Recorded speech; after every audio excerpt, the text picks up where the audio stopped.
الحمدللہ، اللہ کا ہم پر فضل ہے کہ ہم نے آج تاک رات کے اندر عبادت کی اور اللہ کا قرآن میں نے پڑھا اور آپ نے سنا۔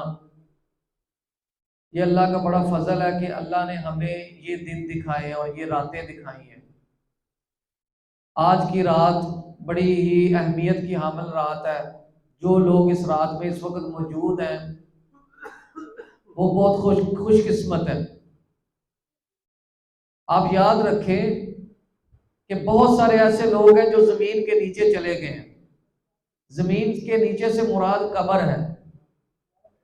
جو انسان قبر میں چلا گیا ہے اس کی حسرت ہے دنیا میں واپس آنا، وہ اب واپس نہیں آ سکتا۔ یہ جو وقت ہے یہ وقت بہت قیمتی ہے۔ یہ وقت اس لیے قیمتی ہے کہ آخرت کے اندر ہمیں ایک ایک نیکی کی ضرورت ہوگی۔ آج اسی لیے ہم داؤد علیہ السلام کے بارے میں کچھ بات کریں گے، اور نوجوان کافی بیٹھے ہیں۔ یہ جو نوجوان نظر آ رہے ہیں اور مجھے خوشی ہوئی ہے بڑی کہ کچھ نوجوان اعتکاف بیٹھے ہیں۔ اللہ ان کا اعتکاف پہ بیٹھنا قبول فرمائے۔ مجھے بہت خوشی ہے اس بات کی کہ نوجوان بیٹھے ہیں اعتکاف میں۔ تو داؤد علیہ السلام کی نماز اللہ کو بہت پسند تھی۔ ان کی کیا شان ہے، یہ ایک جملہ ہے جو دوبارہ میں بول رہا ہوں کہ داؤد علیہ السلام کی نماز اللہ کو بڑی پسند تھی۔ ان کی اللہ کی تعریف کرنا اللہ کو بڑا پسند تھا۔ اس شان کی وجہ سے، اس ادا کی وجہ سے اللہ نے ان کو کئی نعمتوں سے نوازا تھا، اور ایک یہ بھی نعمت تھی کہ پہاڑ بھی ان کے تابع تھے۔ اور جو حمد وہ بیان کرتے تھے جب وہ زبور کی تلاوت کرتے تھے، ان پر جو کتاب نازل ہوئی وہ زبور تھی۔ جب وہ زبور کی تلاوت کرتے تھے تو اس وقت جو پرندے تھے وہ بھی ساتھ اللہ کی تعریف کرتے تھے۔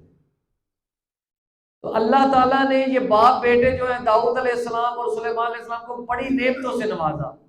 اور داؤد علیہ السلام وہ انسان ہے کہ جن کو بادشاہت باپ کی طرف سے نہیں ملی۔ داؤد علیہ السلام غریب گھر میں پیدا ہوئے تھے، بالکل غریب تھے۔ بادشاہت کس لیے ملی؟ بادشاہت اس لیے ملی کہ اللہ نے ان کو جو بسطۃ فی العلم والجسم، جو ان کو اللہ تعالیٰ نے جسمانی طور پر طاقت دی تھی، یا جو علمی طور پر ان کو اللہ تعالیٰ نے عطا کیا تھا، وہ دوسروں کے پاس نہیں تھا۔ تو اللہ تعالیٰ نے ان کو جو بادشاہت عطا کی، تو بادشاہت عطا کرنے کے بعد بھی وہ عاجزی کے اندر ہی رہے۔ ان کے اندر ذرہ برابر بھی تکبر نہیں آیا، غرور نہیں آیا۔ تو قرآن کے اندر داؤد علیہ السلام کا بار بار ذکر ہے، لیکن ایک خاص ذکر یہ بھی ہے کہ انہوں نے ایک دفعہ وہ رات کے وقت عبادت کر رہے تھے، اور ظاہر ہے وہ بادشاہ تھے اس وقت، اور بادشاہ ہونے کے ناطے وہ پورے ملک کے جو ایریا تھا سب سے سیکیور جگہ، جو محفوظ ترین جگہ ادھر تھے۔ تو عبادت کرتے ہوئے رات کو دو لوگ ان کے کمرے میں محراب، جو جگہ کا نام قرآن میں بھی ذکر ہوا ہے، محراب اس کو کہتے ہیں جو عبادت والی جگہ ہو۔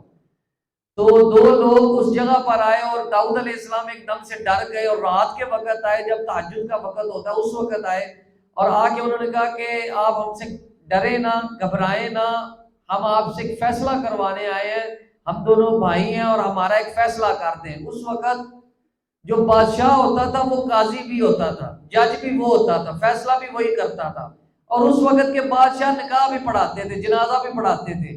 اور آج ہمارا کیا عالم ہے، ہمارے علاقے کا جو ایم این اے ہے وہی ہمارے اس علاقے کا بادشاہ ہے، لیکن ہمارے ایم این اے کو کیا آپ سمجھتے ہیں کہ وہ جنازہ پڑھا سکتا ہے؟ بہت مشکل ہے یہ، اور نکاح پڑھانا بڑی ناممکن بات ہے۔ تو بادشاہ تھے داؤد علیہ السلام، اور بادشاہ تک پہنچنا بڑی غیر معمولی بات تھی۔ تو وہ دونوں پہنچے، اور انہوں نے ایک بھائی نے کہا کہ یہ میرا بھائی ہے اور اس کے پاس 99 دمبیاں ہیں، 99، اور میرے پاس ایک ہے، اور یہ کہتا ہے کہ یہ بھی ایک بھی مجھے دے دو۔ تو داؤد علیہ السلام نے ابھی ایک کی بات سنی تھی، اور سنتے ساتھ ہی انہوں نے کہہ دیا کہ یقیناً یہ بندہ ظلم کر رہا ہے۔ اور اس کے بعد فوراً داؤد علیہ السلام سجدے میں چلے گئے، اور ہم نے بھی ان آیات کے ساتھ سجدہ کیا تھا، اور سجدے کے الفاظ میں خر راکعا واناب، اور اس کے بعد سجدہ کر دیا ہم نے بھی قرآن کے اندر۔ تو داؤد علیہ السلام نے بھی سجدہ کیا، اور سجدہ کیوں کیا؟ اللہ نے معافی مانگ، اللہ سے معافی مانگی۔ تو مفسرین نے یہ لکھا ہے کہ ایک وجہ یہ بھی ہو سکتی ہے کہ انہوں نے اس لیے اللہ سے معافی مانگی کہ انہوں نے ایک بھائی کی بات سنی تھی، دوسرے بھائی کی بات نہیں سنی تھی۔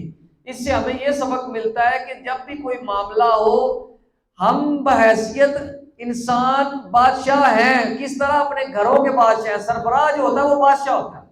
آپ کو زندگی میں کبھی نہ کبھی گھروں کے بھی فیصلے کرنے پڑتے ہیں، آپ کو بھائیوں کے درمیان بھی فیصلے کرنے پڑتے ہیں، آپ کو ہمسایوں کے فیصلے کرنے پڑتے ہیں، آپ کو سوشل ہو کر سماجی طور پر محلے کے فیصلے کرنے پڑتے ہیں، اور پھر اس سے بھی بڑے لیول پر فیصلے کرنے پڑتے ہیں۔ تو یہ بات کرنے کا مقصد یہ ہے کہ ہمیشہ دونوں طرفوں کی بات سنی جائے، ہمیشہ دونوں طرفوں کی بات سن کر پھر فیصلہ کیا جائے۔ تو اللہ تعالی ہمیں حکمت عطا فرمائے، اور یہ حکمتیں جو قرآن کے اندر ہمارے لیے اللہ نے بیان کی ہیں اپنے نبی کے ذریعے، اللہ تعالی ہمیں اس قرآن کو سمجھنے کی، سمجھ کر پڑھنے کی توفیق عطا فرمائے۔